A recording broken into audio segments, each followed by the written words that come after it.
فیصلے کر رہے ہیں، جس کی تنفیذ کر رہے ہیں، اس کا شریعت سے تعلق نہیں ہے، وہ تکوینی امور ہے اللہ تعالیٰ کے۔ ذالک تعویل ما لم تستطع علیہ صبرا، یہ ہے تعویل، یہ ہے اصل حقیقت، یہ ہے اصل راز ان چیزوں کا جس پر کہ اے موسیٰ تم صبر نہ کر پائے۔ وَيَسْأَلُونَكَ عَنْ ذِي الْقَرْنَيْنِ قُلْ سَأَتْلُو عَلَيْكُم مِّنْهُ ذِكْرًا، صدق اللہ العظیم۔ ذوالقرنین کے بارے میں آپ کو بتا چکا ہوں کہ ان کا نام تاریخ میں جو مشہور ہے وہ کیخسرو یا سائرس، اور انہی سے اصل میں ایران کی عظمت کے دور کا آغاز ہوا تھا۔ چنانچہ تقریباً میں سمجھتا ہوں کہ شاید 25-30 سال پہلے کی بات ہے، جب شہنشاہ ایران، اس وقت جب کہ ان کی بادشاہت جو ہے وہ بڑے عروج پر تھی، انہوں نے 2500 سالہ برسی منائی تھی انہی کیخسرو کی، سائرس کی۔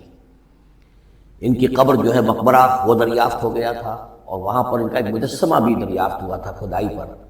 اس مجسمے میں وہ 2 لگے ہوئے تھے، سینگ بھی۔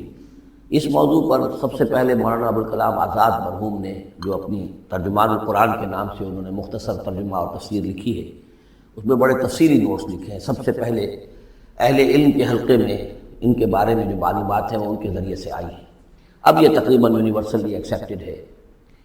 پھر سوال پیدا ہوتا ہے کہ ان سے کیا دلچسپی یہود کو تھی، تو وہ بھی سمجھ لیجئے کہ نبوکدنضر نے 587 قبل مسیح میں حملہ کیا تھا فلسطین پر، اور نبوکدنضر عراق کا بادشاہ تھا۔ اس مڈل ایسٹ کو ذہن میں رکھیے کہ میڈیٹرینین کے بالکل ساتھ ہے ملک شام، اور شام ہی کا ایک علاقہ فلسطین ہے۔ اس وقت جو ہے یہ فلسطین اور اسرائیل اور شرق اردن اور ویسٹ بینک اور لبنان، یہ سب مل کر جو ملک بنتے ہیں، در حقیقت یہ شام عرب ہے، یہ شام ہے۔ پھر اس کے مشرق میں یہ عراق عرب یا عراق ہے، اور اس کے مشرق میں پھر ایران ہے۔ تو عراق کا بادشاہ تھا جس نے حملہ کیا تھا یروشلم پر، تباہ و برباد کیا، اور ان کو قیدی بنا کر لے گیا۔ کیپٹیوٹی کا دور ان کا تقریباً 150 برس کا ہے۔ لیکن اس عرصے میں ایران میں یہ شخصیت ابھری کیخسرو کی یا سائرس کی۔ اس نے پھر فتوحات کا دائرہ شروع کیا، تو سب سے پہلے عراق کو فتح کیا، بیبیلونیا کو، اور یہاں پر جو یہ اسیر تھے یہودی، ان کو اجازت دے دی کہ تم واپس جاؤ، اپنا یروشلم آزاد کرو، اپنا جا کر آباد کر لو دوبارہ۔ تو گویا کہ یہ محسن ہیں ان کے، ذوالقرنین جو ہے ان کے محسن ہیں، جن کی وجہ سے کہ جن کے ذریعے سے اللہ تعالیٰ نے انہیں بیبیلونیا یعنی عراق کی کیپٹیوٹی، جو ان کی اسارت کا دور تھا، اس کو ختم کیا، آزادی ملی، اور پھر یہ واپس آئے۔ حضرت عزیر علیہ السلام کے ساتھ قافلہ آیا ہے، اور وہ تقریباً پھر انہوں نے آ کر یہاں عصر نو اس شہر کو بھی آباد کیا، اور ہیکل جو ہے حضرت سلیمان علیہ السلام کا بنایا ہوا جو عبادت خانہ تھا، اس کو دوبارہ تعمیر کیا۔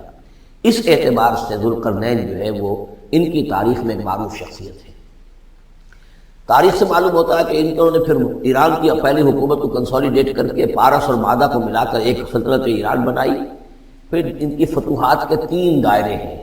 مغرب کی طرف میڈیٹرینین تک پورا علاقہ فتح کر لیا، مشرق میں پھر یہ ہمارا جو مکران تک کا علاقہ ہے، یہ سارا کا سارا علاقہ ایران کے ساتھ ہی ملتا ہوا ہے، بلوچستان، مکران، یہ پورا علاقہ انہیں فتح کیا۔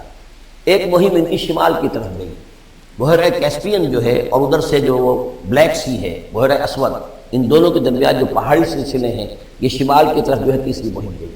جیسے کہ حضرت عمر رضی اللہ تعالیٰ عنہ کے عہد میں بھی 3 لشکر نکلے تھے مسلمانوں کے جزیرہ نما عرب سے۔ ایک لشکر شام سے ہوتا ہوا پھر مصر کی طرف گیا ہے، ایک لشکر عراق سے ہوتا ہوا ایران کی طرف گیا ہے، اور ایک لشکر سیدھا شمال کی طرف گیا ہے، اور کوہ کاف تک جو ہے، جس کو کوکیشیا کہتے ہیں، وہاں تک کی فتوحات حاصل کی مسلمانوں نے۔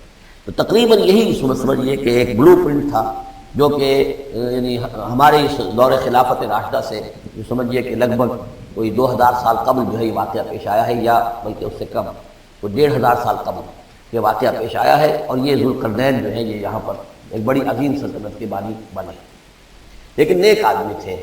اور معلوم یہ ہوتا ہے کہ یہ اصل میں جو کہانیاں ہیں، ان کے داستانیں ہیں، کہ ان کو قتل کیا جانا تھا۔ یہ کہیں شہزادے تھے کسی چھوٹی سی مملکت کے، اور وہاں سے ان کو کسی نے بچایا کسی طریقے سے، اور پھر یہ صحرا میں رہے روپوش، اور وہاں کسی نبی کی تعلیم سے ان کو آشنائی ہوئی ہے۔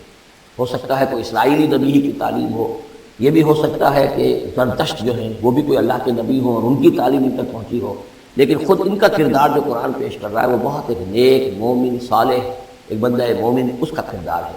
یہ کردار جو ہے کسی بھی درجے میں 1% بھی جو ہے وہ کسی اور دوسرے فاتح پر یا کسی اور حکمران کے اوپر جنہیں بھی ہم جانتے ہیں تاریخی اعتبار سے ان پر منطبق نہیں ہوتا.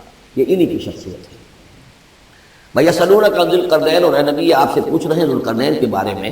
قُلْ سَأَتْلُو عَلَيْكُم مِّنْهُ ذِكْرًا، ان سے کہیے میں ان قریب تمہیں اس کے بارے میں کچھ حالات بتاتا ہوں. اِنَّا مَكَّنَّا لَهُ فِي الْأَرْضِ، ہم نے اسے زمین میں بڑا تمکن عطا کیا تھا، غلبہ عطا کیا تھا. وَآتَيْنَاهُ مِن كُلِّ شَيْءٍ سَبَبًا، اور ہم نے اسے ہر طرح کا ساز و سامان، وسائل و ذرائع، تمام اسباب جو ہیں فراہم کر دیے تھے. فَأَتْبَعَ سَبَبًا، تو انہوں نے پھر ایک مہم تیار کی، یعنی ایک فتوحات کا دائرہ مغرب کی طرف. حتیٰ اذا بلغ مغرب الشمس، یہاں تک کہ جب وہ سورج کے غروب ہونے کی جگہ تک پہنچ گئے. اب یہ پرانے زمانے میں ظاہر بات ہے کہ پورا اس سے زیادہ نقشہ تو لوگوں کو معلوم بھی نہیں تھا. جب میڈیٹرینین کے ساحل پر پہنچ گئے تو معلوم آگے تو سمندر ہے، اور سمندر میں پھر آدمی کو محسوس ہوتا ہے سورج ڈوبتا ہوا. اگر آپ ساحل سمندر پر کھڑے ہو کر دیکھیں تو معلوم ہوتا ہے سمندر میں سورج ڈوب رہا ہے. تو یہ گویا کہ مغرب الشمس بن گیا ان کے لیے، وہ یہ سورج کے ڈوبنے کی جگہ. حتیٰ اذا بلغ مغرب الشمس، جب وہ پہنچ گئے سورج کے غروب ہونے کی جگہ. وجدھا تغرب فی عین حمیۃ، تو انہوں نے دیکھا اسے ڈوبتے ہوئے، وہ ڈوب رہا ہے ایک بڑے گدلے سے سمندر کے اندر.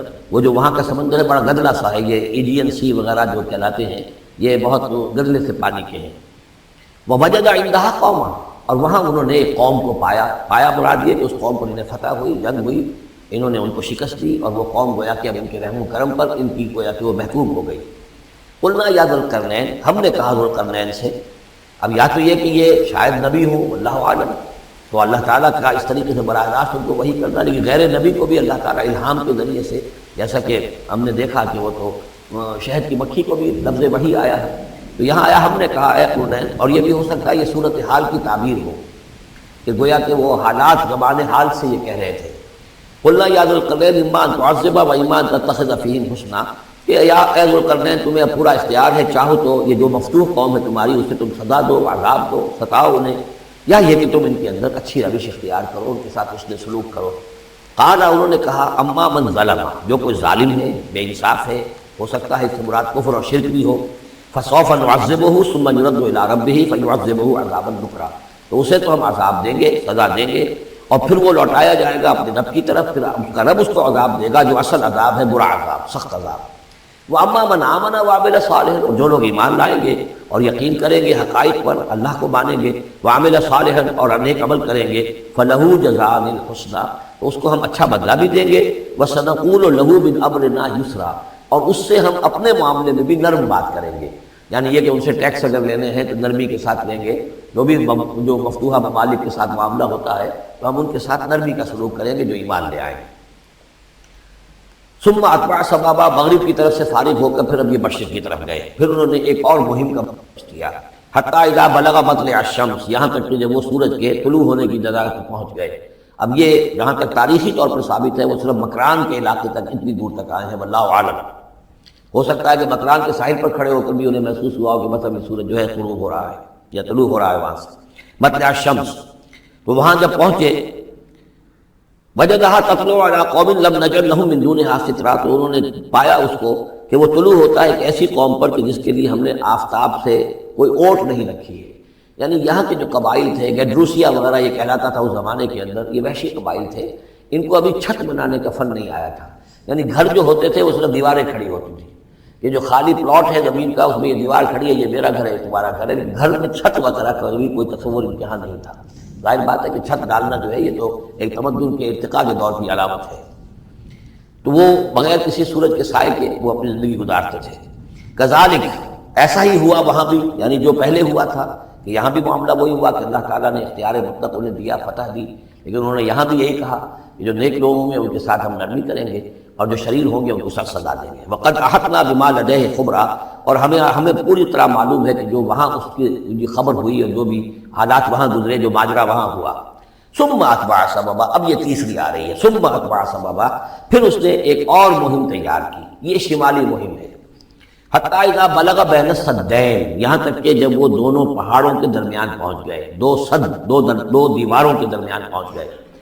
تو یہ سمجھ لیجئے بحیرہ کیسپیئن داہلی طرف ہے مشرق میں، اور بلیک سی بحر اسود، اس کے درمیان یہ سلسلہ کوہ ہے اور یہ پیرلل چلتے ہیں دو، اور ان کے درمیان سے پھر وہ درے ہیں کہ جن میں سے ہو کر